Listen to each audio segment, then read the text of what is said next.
নমস্কার সকলকে, আমার চ্যানেলের একটি নতুন ভিডিওতে আপনাদের স্বাগত জানাই। আজ আমি বানাবো মুরগির মাংসের ঝোল। এই মাংসের ঝোলটা আমি খুব অল্প মশলা দিয়ে বানিয়েছি, আর বাড়িতে যে সব মশলা আপনারা খুব সহজেই দিতে পারেন সেই সব মশলা ব্যবহার করেছি। তো চলুন আজকের ভিডিওটা শুরু করা যাক। তার জন্য প্রথমে আমি কড়াইয়ের মধ্যে তেল দিয়ে তাতে অল্প পরিমাণ হলুদ দিয়ে দেব। এবার হলুদটা ভালোভাবে তেলের মধ্যে মিশিয়ে নেব। তারপর কয়েকটা আলু কেটে রেখে দিয়েছিলাম, সেগুলো উল্টে পাল্টে আমি ভেজে নেব। হলুদ দেওয়ার কারণে আলুগুলো খুব সুন্দর হলুদ কালার হবে আর খুব সুন্দর ভাজা হবে। এখানে আমার আলুগুলো প্রায় ভাজা হয়ে গেছে, আমি তুলে নেব। এবার ওই কড়াইয়ের মধ্যে আরও কিছু পরিমাণ সর্ষের তেল আমি ব্যবহার করব। এবার এই সর্ষের তেলটা গরম হয়ে এলে এর মধ্যে দিয়ে দেবো কতগুলো গরম মশলা। এবার এর মধ্যে দিয়ে দেবো একটা পেঁয়াজ কুচি। পেঁয়াজ কুচি ভাজা হয়ে এলে এর মধ্যে দিয়ে দেবো টমেটো কুচি।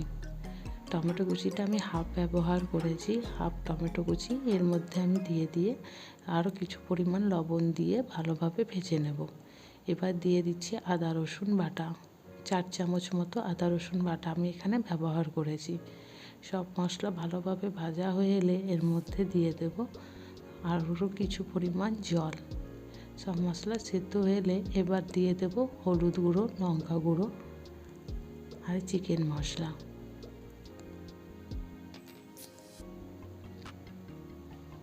আর বেশি কিছু মশলা আমি এখানে ব্যবহার করব না।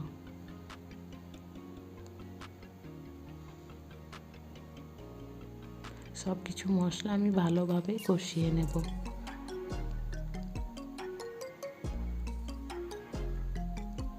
এবার ঢাকা দিয়ে কিছুক্ষণ হতে দেব। কিছুক্ষণ পর দেখলাম আমার মশলাটা প্রায় হয়ে এসছে। এবার এর মধ্যে দিয়ে দেব চিকেনগুলো। চিকেন আর মশলা কিছুক্ষণ ভালোভাবে আমি কষিয়ে নেব।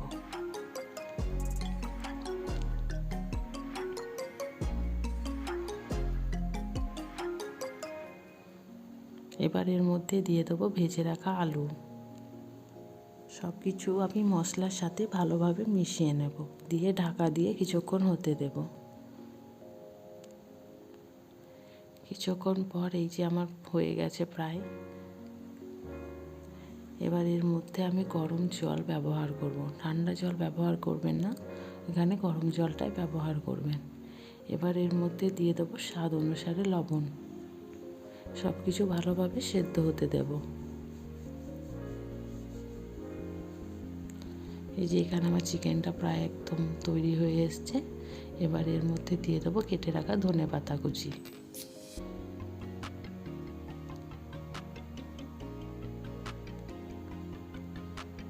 আর দিয়ে দেবো গরম মশলা গুঁড়ো। সব কিছু ভালোভাবে মিশিয়ে নিলেই তৈরি আমার মাংসের ঝোল। গরম গরম ভাতের সাথে পরিবেশন করুন এই মাংসের